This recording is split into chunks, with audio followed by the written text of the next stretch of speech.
शीश महल बना रहे थे। इन आपदा वालों ने अपने हर घोटाले को छिपाने के लिए रोज नई नई साजिशें रची। लेकिन अब दिल्ली का जनादेश आ चुका है। मैं गारंटी दे रहा हूं, पहले विधानसभा सत्र में ही सीएजी की रिपोर्ट सदन में रखी जाएगी।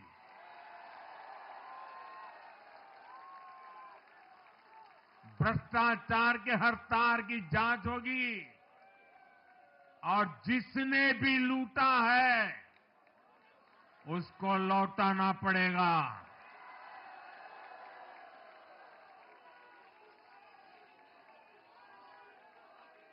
ये भी मोदी की गारंटी है।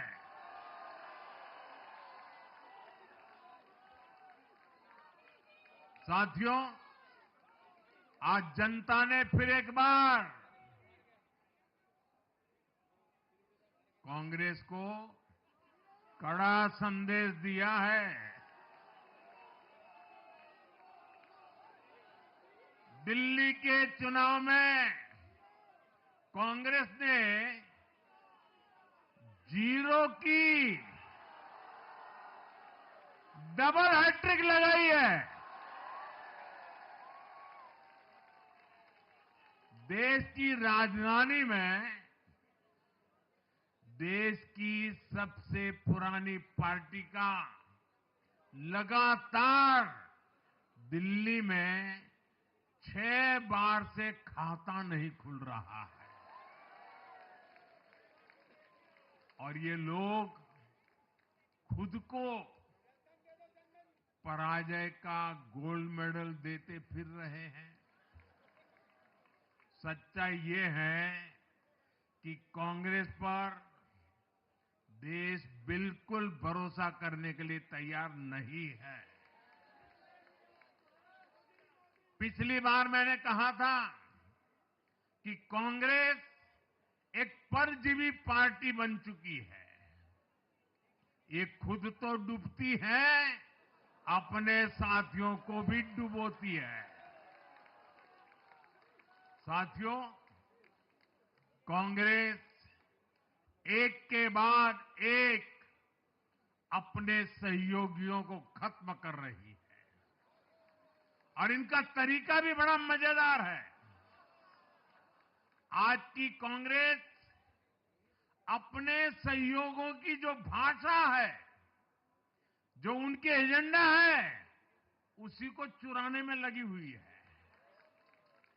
उनके मुद्दे चुराती है, फिर उनके वोट बैंक में सेंध मारती है।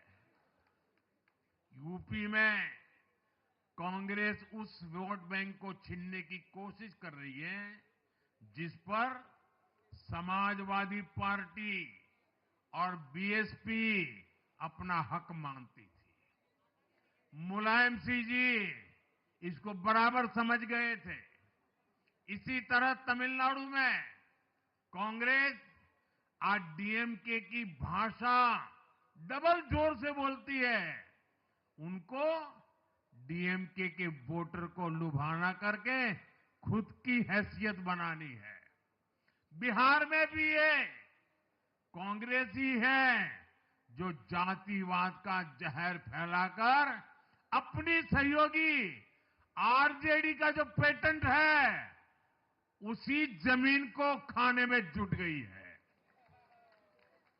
ठीक ऐसा ही हाल जम्मू कश्मीर, बंगाल में भी कांग्रेस ने अपने सहयोगियों का किया है। अब आज दिल्ली में भी साफ हो गया कि जो भी कांग्रेस का हाथ एक बार थामता है उसका बंटाधार होना तय हो जाता है।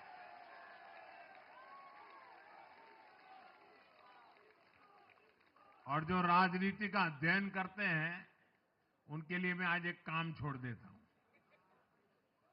देखिए, इन्होंने 2014 के बाद 5 साल तक ये कोशिश की हिंदू बनने की कोशिश की।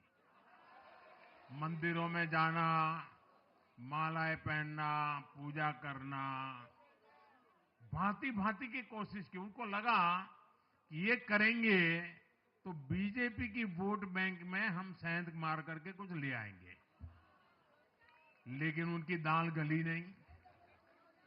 तो आपने देखा होगा पिछले कुछ वर्षों से उन्होंने वो रास्ता बंद कर दिया। उन्होंने माना कि ये भाजपा का क्षेत्र है, उसमें पैर नहीं डाल सकते। अब जाए तो जाए कहा, तो ये राज्यों की जो अलग अलग पार्टियां अलग अलग अपने मुद्दों पर जो अपनी जान चला रही हैं, अब उनकी नजरें उन पर है। और इसलिए, और वो भी समझ गए होंगे, बोलते नहीं होंगे, समझ गए होंगे कि ये उनको ही खा रहे हैं। साथियों, इंडी गठबंधन के दल अब कांग्रेस का ये कैरेक्टर समझने लगे हैं। इंडी वालों को ये एहसास हो रहा है कि जिस वोट बैंक को उन्होंने कांग्रेस से छीना है, अब कांग्रेस उसे वापस पाने में जुटी है।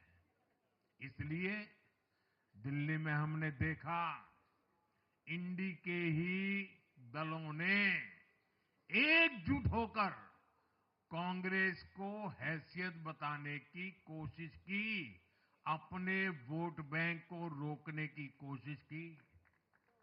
ये मीडिया वालों को पता नहीं, समय नहीं मिला।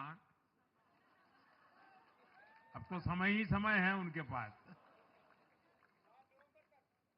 इंडी गठबंधन पूरा दिल्ली में कांग्रेस के खिलाफ मैदान पे उतरा था, और फिर भी क्या हाल हुआ देखिए, दोनों तरफ।